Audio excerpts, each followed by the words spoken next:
When you put together documentation in Word, it's really important that you future plan. Now, what do I mean when I say future plan? What I mean here is we think about where this documentation's going and how it may evolve over time. Let me give you an example of where it could be a problem if you don't future plan. So I was working with a client who had a legal contract, and it was initially just a single page contract. And over time it got added to until all of a sudden it somehow got to 100 pages, and it had a manual table of contents that had been created. So the person creating it had just added things on because they needed it quickly. So they changed the numbering and then they created a manual table of contents. So every time they added in or changed something, they had to manually do everything.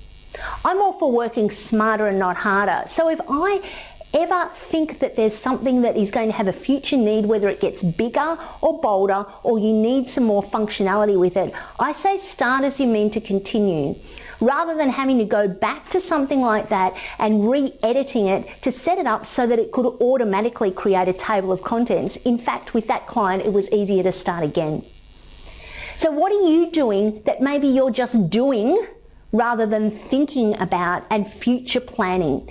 Because what is it they say? Proper planning prevents poor performance. They say lots of other things as well, but I believe proper planning prevents poor performance. What are you doing to future plan for your documentation?